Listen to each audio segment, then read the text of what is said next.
I never thought I'd say this out loud, but I begged him not to stop. And he didn't. And now, I can't unlive what we did. I can't undo what we started. And I can't forget the way it made me feel. It's been 2 years since that night, and still, every time I close my eyes, it comes back. The air, the smell, the sound of my own breath shaking in my chest. You know when they say, one moment can ruin everything? That's not just a quote. That's a warning. Because I didn't listen. I thought I could keep things under control. Thought I could draw a line. Thought I knew myself well enough to never cross it. But pain, loneliness, that kind of hunger, it does something to you. It distorts your boundaries. And before you even realize it, you're somewhere you swore you'd never be. I lost everything. My peace, my sense of self. And maybe the worst part? I still remember the warmth. I still remember how alive I felt. And that's what breaks me the most. Because it wasn't a stranger. It wasn't some dark figure from a bar or a one-time slip. It was someone I knew. Someone who knew me. Someone who shouldn't have made me feel that way, and yet, in that moment, it felt like the only thing that had made sense in years. I'm not asking you to understand.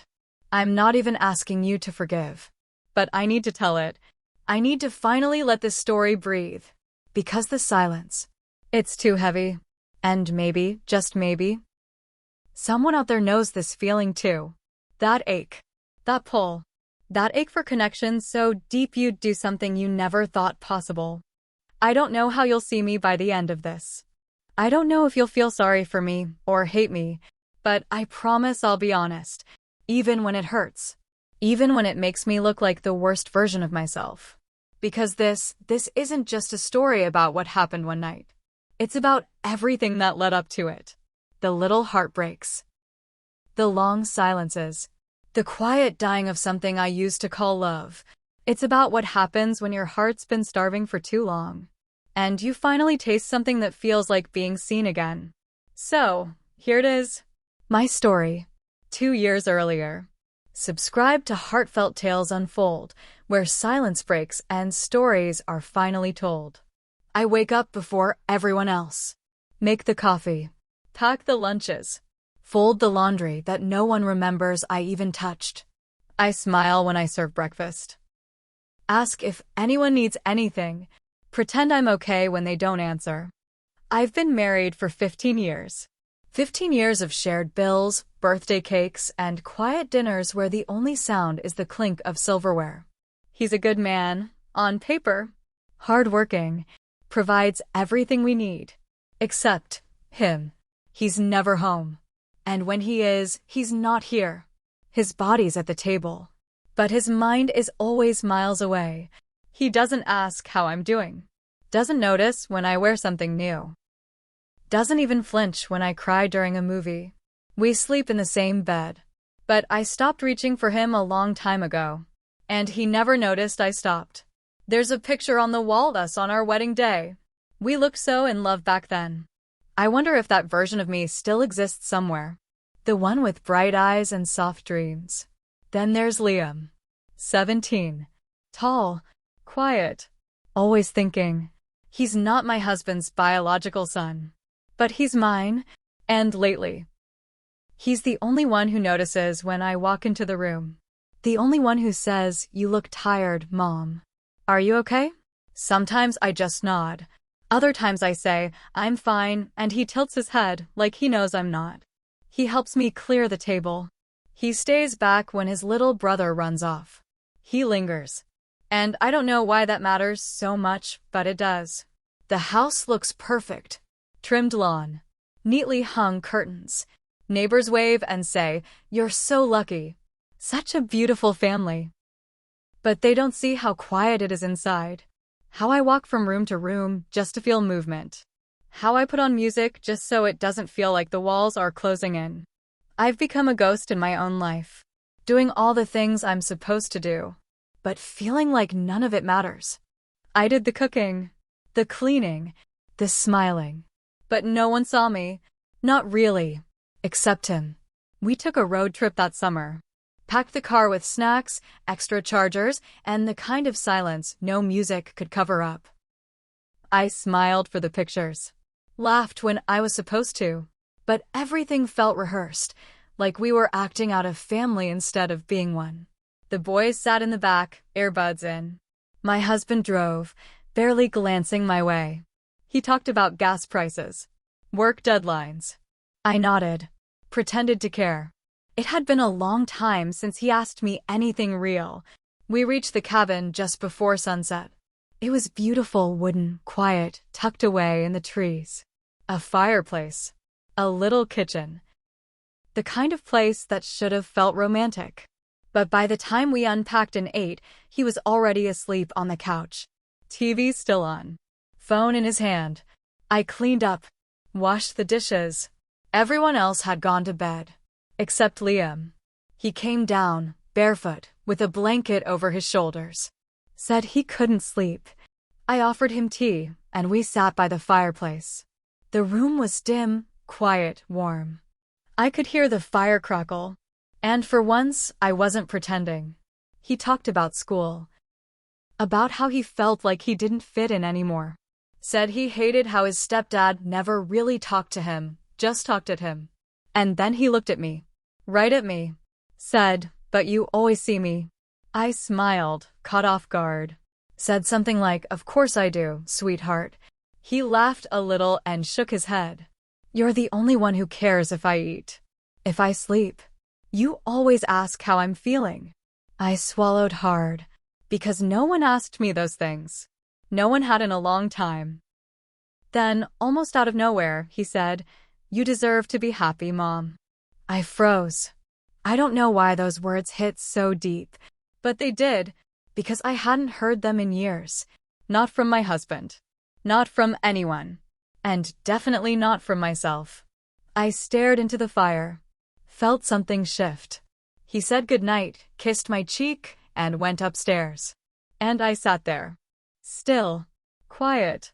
Like the house had paused. That night, something cracked open in me. Not loudly. Not all at once. But enough. Enough to make me wonder what it would feel like. To be held. To be wanted. To be chosen, not out of obligation, but from presence. It was the first time in a long time I didn't feel like a ghost. I kept replaying that night in my head. Not because anything happened, but because something almost did. His words echoed louder than they should have. "You deserve to be happy, Mom." So simple, so soft, but they stuck to me like skin. I tried to shrug it off. Tried to tell myself it was just a sweet moment, nothing more. But I caught myself smiling when I remembered it. And then I caught myself blushing. That scared me. I started moving through the house differently. Wearing the blouse I used to save for date nights. Putting on lip balm before dinner. For no reason. At least, that's what I told myself. My husband didn't notice. Didn't look up when I walked in. Didn't ask why I hummed when I cooked. Didn't ask anything. But Liam noticed. He started offering to help. Washing the dishes before I asked. Carrying the groceries inside. Asking if I needed a break. One evening I was putting folded towels in the hallway cabinet. He passed by and said, "You smell nice." Just like that. Casual. Gentle. But it made my hands freeze mid-fold. And I hated that I felt warm inside. I hated that my breath caught in my throat. That I spent the rest of the evening trying not to replay that sentence. Trying not to smile. Trying not to feel something I wasn't supposed to feel. It felt like I was coming back to life. And I hated how much of that was because of him. I'd been so used to being invisible. That when someone finally saw me, even if it was wrong, even if it was dangerous, I didn't know how to turn away. I kept telling myself it was just gratitude. Just affection. But I already knew. It was more. It started with little things. Late-night conversations that stretched longer than they should have. Quiet voices so we wouldn't wake the others.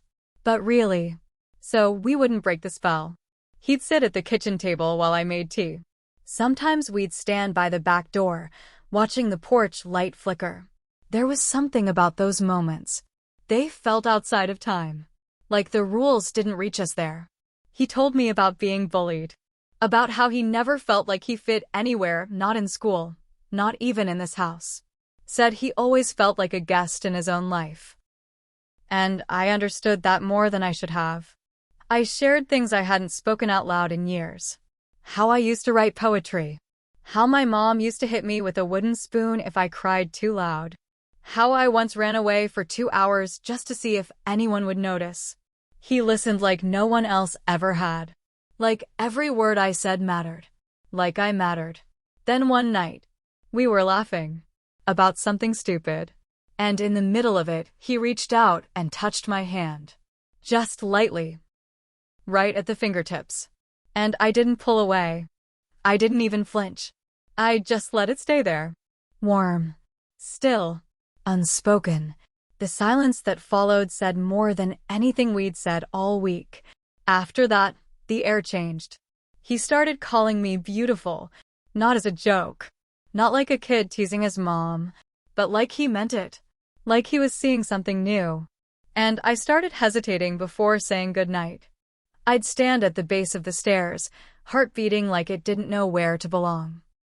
Some nights I'd linger. Other nights I'd turn away just a second too late. I told myself I was imagining it. That it was just a phase. That we were both just lost. But then came that night. I'd had a long day. My husband barely spoke to me. Dinner had gone cold while he took a work call. The little one had a tantrum, and I'd cried in the bathroom just to let it out. When Liam came down and saw me at the sink, he didn't ask questions. Just grabbed a towel and started drying the dishes. We stood there, shoulder to shoulder. And for a moment, the world felt still again. I should have said no that night. I should have gone upstairs, closed the door, and reminded myself who I was. But instead, I asked him to stay a little longer. And that was the first night I didn't sleep. It was raining that night. One of those slow, steady rains that taps on the windows like it's trying to remind you of something you forgot. My husband had taken the little one to visit his mother. They were supposed to be back the next day. Just one night. Just a little space. I thought I'd enjoy the quiet. Maybe even catch up on sleep. But the house didn't feel peaceful. It felt heavy. Liam was still home. He hadn't wanted to go. Said he had a project to finish. I didn't question it. We ordered pizza. Put on an old movie we both liked. Something we'd watched 100 times. Back when things were simpler. Back when lines weren't so blurred. We sat on opposite ends of the couch at first. But somewhere between the second and third slice, the space closed. Not in a rush. Just naturally. At some point, he got up and grabbed a blanket. Draped it over both of us. Not saying a word. I should have moved. I didn't. The rain got louder. The lights from the TV flickered across the room. And I felt something rising inside me, something warm and terrifying all at once. Then he turned to me. His eyes weren't asking. They were seeing. And that broke me. I started crying. Quiet at first. Then deeper. The kind of cry that comes from places you've ignored for too long. He didn't ask what was wrong. He just put his hand over mine. Gently. Steady. And I didn't pull away. I didn't say stop. I didn't say this isn't right. I didn't say I'm your mother. I said nothing, because deep down I didn't want him to stop. I begged him not to stop, not with words, but with the way I leaned into him. With the way I let my eyes close when he touched my face. With the way I exhaled like I'd been holding my breath for years. Not because I didn't know it was wrong, but because I was afraid of going back to feeling nothing. So when his lips touched mine, I let them. And when his hand cupped my cheek, I leaned in. There was no rush, no chaos, just silence, breath, warmth. It wasn't about lust. It was about being alive. And for those few minutes, that tiny sliver of stolen time, I wasn't invisible. I wasn't empty. I wasn't forgotten. I was seen, wanted, held. And after that, everything changed. The next morning, everything was different. Not loud, not dramatic, just different. He couldn't look at me. Not for more than a second. When I walked into the kitchen, he got up and left. When I asked if he wanted tea, he mumbled, "I'm fine," without meeting my eyes. And when I said good morning, he didn't say it back. The silence between us, it wasn't tender anymore. It was thick, cold, sharp enough to hurt. I felt exposed, like I'd handed him my heart in the dark. And now that the lights were back on, he didn't want to hold it. By the time my husband and the little one came home, Liam was already gone. Said he was spending the weekend at a friend's. Didn't say which one. Didn't ask if I needed anything. Didn't look back. And just like that, he vanished from me. I tried not to spiral. Tried to tell myself I'd imagined it all. That maybe I'd misread the moment. That maybe he'd regretted it before it even happened. But the ache in my chest told a different story. He started coming home late, staying in his room, spending time with people he used to complain about. And me? I started watching the clock, counting the hours until I'd hear the door, just to know if he was still coming back at all. I hated myself for caring. Hated how I scanned every room for his face. Hated how I wanted something that made me feel this empty. Why did I let it happen? Why did I need it so badly? I couldn't sleep. Couldn't eat. I'd put on makeup just to wipe it off again. Every time I caught my reflection, I didn't recognize her. One night, my husband came home early. We were sitting at the table. The little one was already asleep. He looked at me, really looked at me, for the first time in weeks. And then he asked, "Is there something going on I should know about?" My heart stopped. I felt the blood drain from my face. I opened my mouth, but nothing came out. Not denial, not truth, just silence. And in that moment, I think he knew. Or maybe he didn't. Maybe he just saw the crack in me and realized it wasn't his to fix anymore. The days blurred. Everything looked the same on the outside. Same dinners, same folded laundry, same school drop-offs. But inside, something had cracked and it wouldn't stop spreading. I walked through my life like I was made of glass. One wrong look, one wrong word, and I might shatter. I battled with myself every single day. Shame and yearning. Fighting like fire and ice inside me. I missed him. God, I missed him. But I also hated myself for missing him. For wanting something I had no right to want. For giving myself away in a moment I can never take back. I wondered if I should confess. Just let it out, burn it all down, deal with the fallout. But then I'd picture Liam's face. Not the one from that night, but the one from when he was little. When he'd fall asleep with his head on my shoulder. When he used to call me his hero. Would telling the truth protect me? Or would it destroy him? Some days I thought I deserved to be exposed. Other days, I told myself it was just one mistake, a moment of weakness. A human need that got too loud. But deep down I knew. It wasn't just about desire. It was about being remembered. Being wanted. Being enough. I started seeing a therapist. In secret. Paid in cash. Told my husband it was a book club. I wrote letters I never sent. One to him. One to myself. One to a future version of me I'm not sure I'll ever become. I'd sit in the car after sessions, watch the trees move in the wind, and ask the same question over and over again. Can one moment ruin your whole life? Or does it just show you the truth of it? Because maybe it didn't start that night. Maybe it started the moment I stopped being seen. The moment I became someone's duty instead of someone's dream. I don't know what kind of person I've become. I just know I don't recognize the woman brushing her teeth in the mirror anymore. And some nights, I wish I could unfeel everything. Just go back. Close the door. Turn off the light. But I didn't. And now, I live in the silence of what I can't undo. Have you ever felt so unseen, so quietly erased, that you made a decision you regret every time you close your eyes? Not because you didn't know better, but because, in that moment, being wanted felt like breathing again. And silence. Silence felt like dying a little more each day. I'm not proud of what I did. I'm not here to make it sound poetic. There's no beauty in betrayal. No glory in crossing a line that can't be uncrossed. But I needed to say it, out loud, because keeping it buried was slowly killing me too. So, if you've ever carried something too heavy, if you've ever made a mistake that still lives in your chest, if you've ever chosen a moment of warmth over a lifetime of cold, tell me your truth in the comments. I'm not here to justify myself, just to speak what's real. If this story touched something inside you, subscribe to Heartfelt Tales Unfold, where silence turns into stories too heavy to carry alone.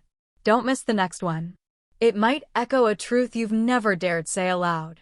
Some betrayals don't come from strangers. They come from people who sit across the dinner table, people who call you mom or wife. And sometimes, you don't even know which betrayal is worse, the one you committed, or the one that made you desperate enough to. I'm still here, still breathing, still trying to forgive myself. Not just for what I did, but for all the moments I let myself disappear before it ever happened. This story isn't a confession. It's a reminder that people don't break all at once. They fade. And sometimes, all it takes is one person seeing you to make you forget everything else. If this story whispered something familiar to you, don't carry it alone. You don't have to.